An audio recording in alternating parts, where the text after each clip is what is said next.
Growing up, I had two best friends, Jen and Ashley. If you had a best friend growing up, you know you do a lot of things together. A lot. I spent a ton of time with them and their families. I ran errands with their moms, watched movies at their house, played sports almost nonstop in their neighborhoods, ate dinner with their families, and almost went blind with the hours of TV shows we binged together. And because I did, I had a close-up view of how their families worked and interacted with each other. They both had incredible families. Their families spent quality time together, talked to each other, and encouraged each other. Their siblings seemed to like each other, and their parents seemed to have incredible marriages. They even took vacations as a family every year. I would think, wait, you already spent all this time together at home, and now you're paying money to spend more time together in another place? At the time, I probably didn't know why I liked spending so much time at their houses.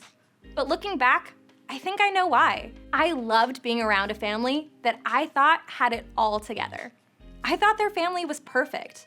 And if they weren't perfect, which I know they weren't because no family is perfect, I thought they were perfect compared to my family. It wasn't that my family was horrible. It wasn't. It was more that we weren't very anything. Basically, we just kind of existed around each other. We lived in the same house and orbited around each other like a dysfunctional solar system. Imagine the kind you made for your 5th grade science project. For my family, the house was basically where we lived in our own rooms and then ventured out on occasion to watch television and find snacks. And if any of us had the opportunity to leave and hang out somewhere else, we absolutely took it. In our family, we didn't talk about anything meaningful. We didn't do anything fun together, and we definitely didn't take yearly vacations together. And when we did interact, there was fighting, yelling, and slamming of doors. All of this seemed totally normal until I went to my friends' houses. I loved being around my friends' family so much that one night, after getting into a nasty argument with my dad, I told him that I wished Ashley's dad was my dad. I mostly said it to hurt my dad, but I also said it because it was partly true. Maybe you've never said anything as terrible as I did to your parents. If you haven't, congratulations. But even if you haven't reverted to the level of cruelty that I did, you've probably noticed that sometimes it seems like other families have something going for them that your family doesn't. However we feel about our families, we may still have times where we look around and think, wow, it would be great if my family was more like that. Maybe you had that thought about a family on TV, or a friend's family, or a family in your neighborhood or apartment complex. And maybe seeing them makes you wish that your family was better, kinder, or closer. Whatever it is that they have, your family simply doesn't measure up. Maybe for some of you, it isn't that you struggle comparing your family with another one. You simply don't feel like you have enough of a family to compare because your family has never looked traditional. Maybe your experience was one of foster homes and being moved around to different locations and having multiple caretakers over a number of different years. Regardless of your family experience, good or bad, memorable or forgettable, no family is perfect. No family is even close to perfect. And because of that, your family, and my family, will never be able to provide everything we need in life. In one way or another, family will let us down. That's the bad news. But what if God wants to and can give you more family? I know that sounds crazy, but stick with me, because I think what we're talking about could be a game changer when it comes to the way all of us view family. When you think about dysfunctional families, the Bible is full of them. Meaning the people God has always used to do big things in His world have never been perfect, which is great news for all of us. And what makes the Bible so amazing is that it doesn't try to hide the major dysfunction of the people in it. These aren't stories about flawless heroes. These are accounts of normal, unassuming, never expected men and women who God singles out to accomplish His will. We're going to look at two guys from the Old Testament, David and Jonathan, who came from less than ideal families. Here are a few examples of what I mean. When David was a child, the prophet Samuel came to see David's father, Jesse, because he knew that one of Jesse's sons would be the anointed king. When Samuel asked Jesse to bring out all of his sons, Jesse didn't even bring out David. He thought that David wasn't even worth it. Ouch. On Jonathan's side, his mother seemed to be very passive and uninvolved. His father, Saul, was the exact opposite.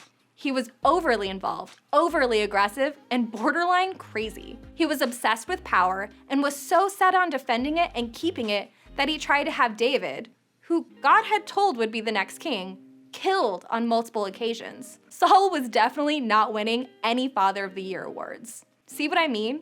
Totally dysfunctional. In fact, maybe that was what made David and Jonathan such good friends. The fact that they could relate with each other's crazy families. In the Old Testament book of 1 Samuel, we're introduced to their friendship. Jonathan is the son of the current king of Israel. David has been anointed by the prophet Samuel to be the future king. In any other situation, David and Jonathan should have never been friends. In fact, they should have been rivals. Think about it. Both of them had a claim to be the future king. Jonathan was in the family line and would have been next up, but God had different plans. And even with all that being true, they were still friends. 1 Samuel 18 describes their friendship this way. After David had finished talking with Saul, Jonathan became one in spirit with David, and he loved him as himself. From that day, Saul kept David with him and did not let him return home to his family. And Jonathan made a covenant with David because he loved him as himself. I don't know what kind of covenant or pact they made with each other, whether it was a document they signed or some kind of pinky swear, but they obviously took it very seriously. These two needed each other at a time when they weren't getting much from their families. David had been removed from his family, and Jonathan's dad was officially crazy. Whatever family was supposed to look like, it didn't look that way for either of these guys. Later, Jonathan even looked out for David's life. Check this out. Saul told his son Jonathan and all the attendants to kill David. But Jonathan had taken a great liking to David and warned him, "My father Saul is looking for a chance to kill you. Be on your guard tomorrow morning. Go into hiding and stay there. I will go out and stand with my father in the field where you are. I'll speak to him about you and will tell you what I find out." So Jonathan spoke about David to his dad. He talked about all the good things David had done. And probably to the surprise of everyone, Saul changed his mind. Check it out. Saul listened to Jonathan and took this oath. "As surely as the Lord lives, David will not be put to death." This promise Saul made didn't last. But hey, at least Jonathan tried. Even though David was taking what would have rightly been Jonathan's place on the throne, Jonathan was an incredible friend to David. He cared about David, he looked out for David's life, future, and well-being, and he saw potential in David's life. All of us need people like that in our lives. People who care about us and accept us no matter what. People who we can text when we've had the best week ever or when life isn't going well at all. People who care about us enough to tell us when we've posted something we definitely shouldn't and steer us in the right direction. People who see something more in us than we see in ourselves. And if you're a person who would call yourself a Jesus follower, you need people who will encourage you in your relationship with him. But what does this have to do with family? Remember, David and Jonathan found a connection through friendship when their families were full of disconnection. In other words, when there were gaps left by their families, they were able to find support from each other. Did they replace family? Of course not. But they showed up for each other in a way family shows up for each other, even though they weren't related. This is one of the reasons why Jesus established the church. Even though we often confuse church with a building, that's not what it is.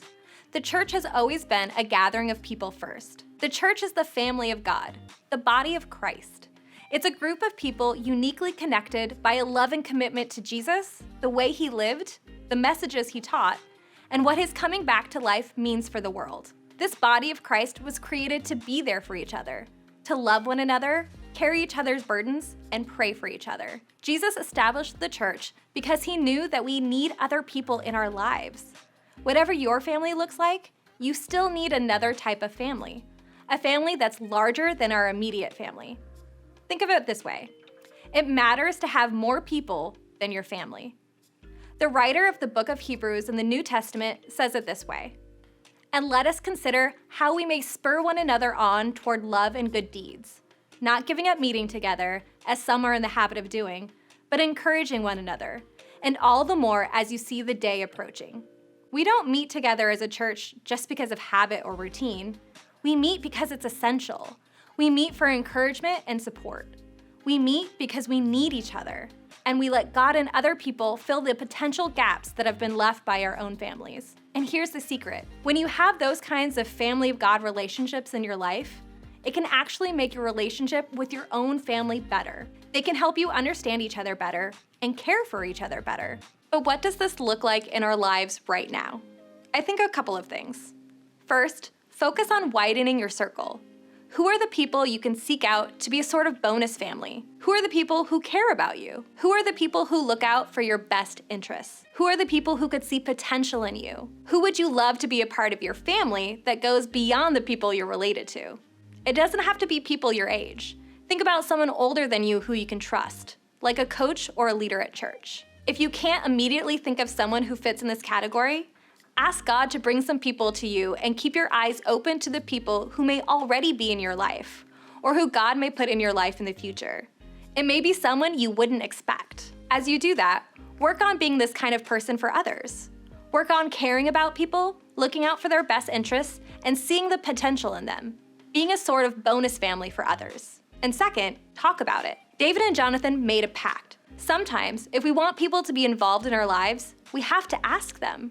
For example, if you want a leader at church to be like a mentor in your life, or to be someone who can ask you hard questions and hold you accountable, tell them. If you have a small group of friends at church that you want to be less like your classmates and more like brothers or sisters, somebody has to say that out loud. Naming what you want out of the relationship is important. So let them know what you're thinking and be willing to reciprocate that for someone else or for your group. Imagine if, in the next few years of your life, you had a group of people outside your family who felt like, acted like, and loved you like family.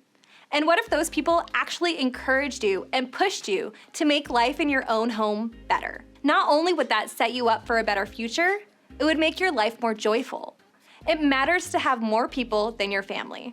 Starting today, you can begin doing the work of building your bigger family. It won't happen overnight. Ask God to bring those people into your life. Family matters. You can build a bigger one.